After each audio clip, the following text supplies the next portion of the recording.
Hey guys, welcome back to Fix It Friday. So this week we're going to continue our work on this Sharp SF-1 television. So last week we had started the repairs, and if you didn't check that out, then definitely go ahead and have a look, because it was a pretty cool dive into how this system works, and I managed to repair one of these. So what we're going to be doing today is repairing the second board. This is the one that came inside of the Sharp SF-1 that I received as a donation. Now, this board is in much worse shape. I don't get any kind of image. It just boots straight to a black screen. So that suggests that this one is in much worse shape. So what we're going to do today is we're going to have a good look at it. We're going to start by doing the basics, replacing the capacitors on it, and hopefully we can get this one going. All right, well, let's get started. But before we get started, let me take a moment to thank PCBWay.com for sponsoring this week's project. Now, I use PCBWay on a regular basis because I'm always in need of new PCBs for my projects, and I can count on them to deliver them quickly. And right now, PCBWay has opened up their 5th PCB design contest where you can submit your own designs and have a chance to win some really cool prizes. And there are some pretty awesome submissions, including this cool DIY memory card for the PS1. So, if you have some interesting electronics projects in the works, consider submitting them by the end of the year for your chance to win. Thanks again for your support, and now let's get back to this week's project. Okay, so what we have here is the Super Famicom board that sits inside of the 14-inch Sharp SF-1.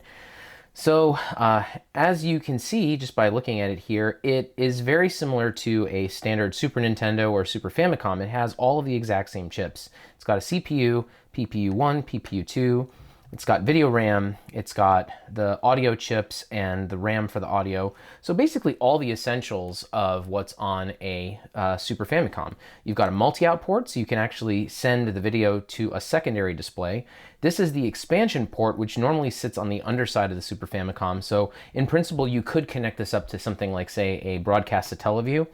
And then you can see there's a whole host of harnesses over here. So this connects it to the television and sends S-video and mono sound to the television. Okay, so like I had shown in the previous video, all Sharp SF-1 boards have really, really bad capacitors. This is especially true for the 14-inch ones because the 14-inch is much more compact, and this PCB just sits right above the CRT, and I think all of that heat generated from the television just comes up here and cooks this thing. So what we're going to start with is just by replacing all of these electrolytics. And from the outside here, they actually don't look as bad as that 21-inch, but I'm confident that they're pretty awful because this thing doesn't even give me any kind of video whatsoever. So that's a pretty bad sign.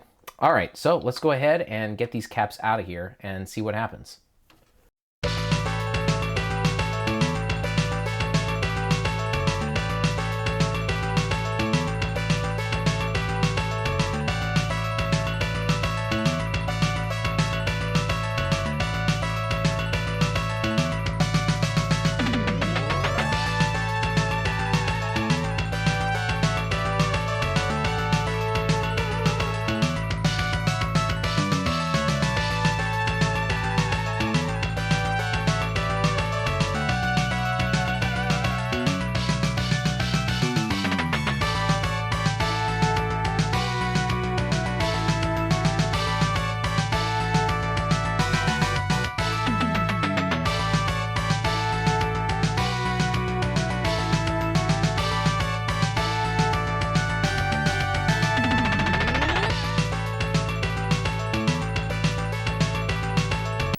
Okay, so I've got the SF-1 plugged in and turned on, and for those of you who didn't see last week's video, you can see that the television itself has all sorts of problems, and that's not surprising to me. I've known that, and it's something I still need to fix.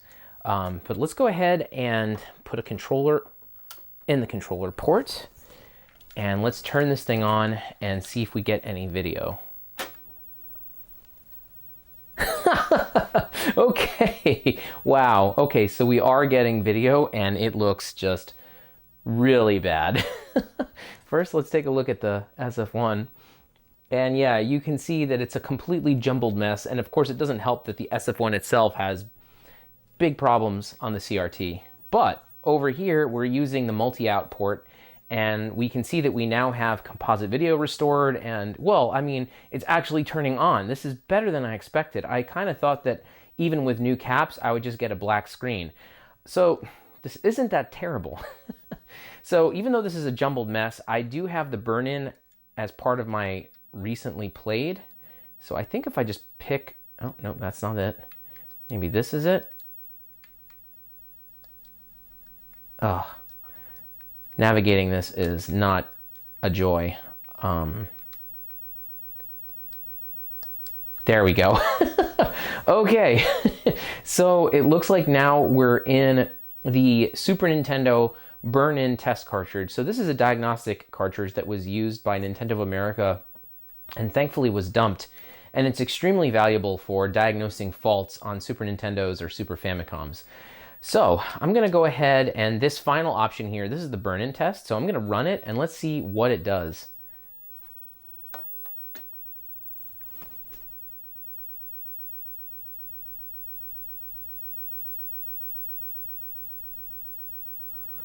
Okay, so there are a lot of failures.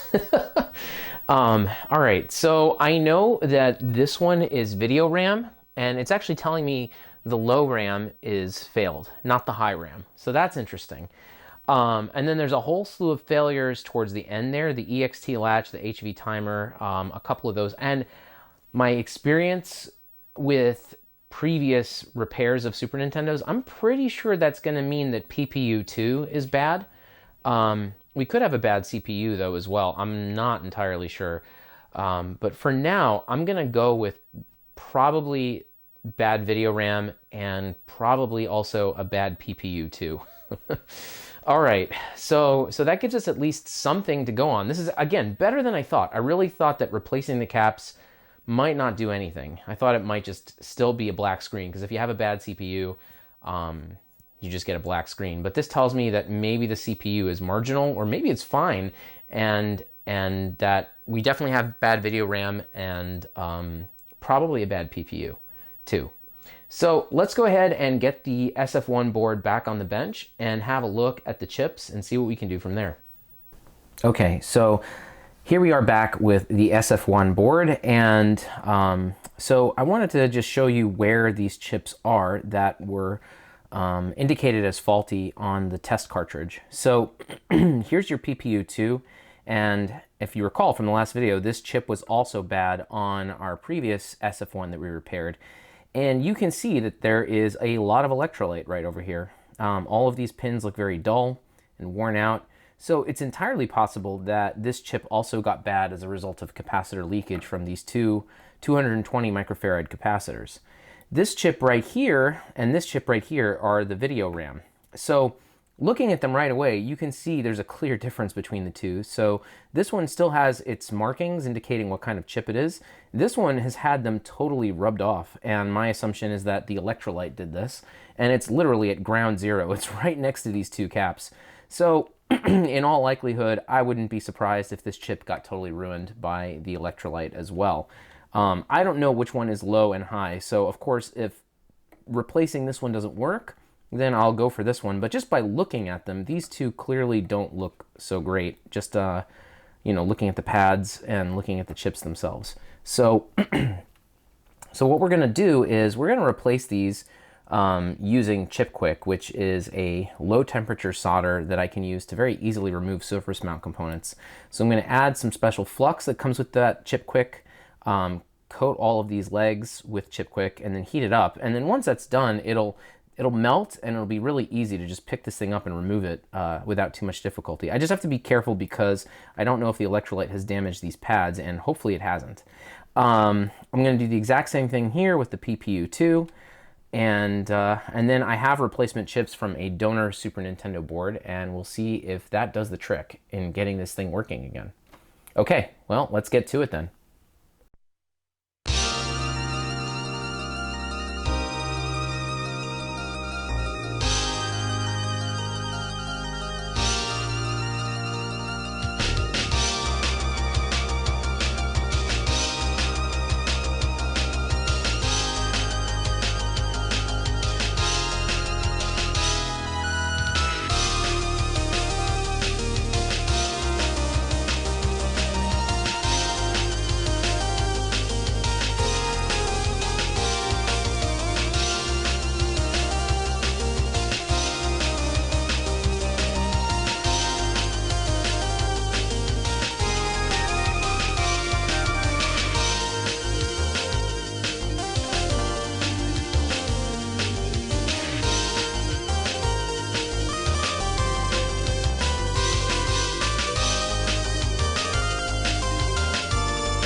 Okay, so the work is all finished now. So we've got a new RAM chip installed for the VRAM, and we also have a new PPU installed. And as far as I can tell, everything looks good here. I checked all of the connections offline just to make sure that they're good. They seem to be. I didn't see any broken traces underneath either of these two chips, which is also good, or at least anything obvious. So now let's go ahead and put it all together and hope for the best. All right, here goes. Okay, so I've got the SF-1 reconnected again, and we've got the flash cartridge all set up. Let's give it a shot. Oh man, all right, that looks beautiful. All right, that is the way that the SD to SNES menu is supposed to look like. That might mean we're done here. This might be working now. All right, now let's go and look at the burn-in. Okay, this is how it's supposed to look. Now let's see if we get all passes.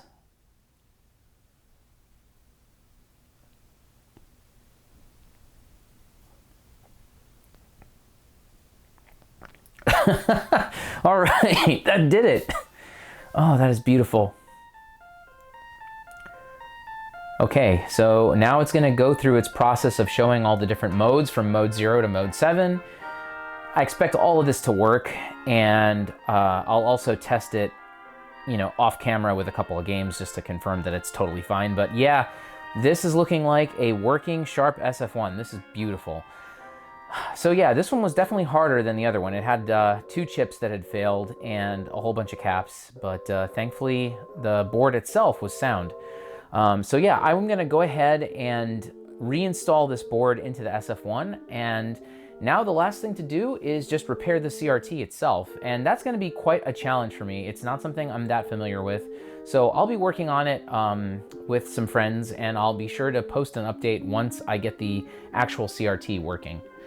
All right, so yeah, that's going to be it for this week, and I just wanted to let you guys know that next week I'm going to be at Retro Game Con up in Syracuse, New York. That's going to be my last video game con for this year.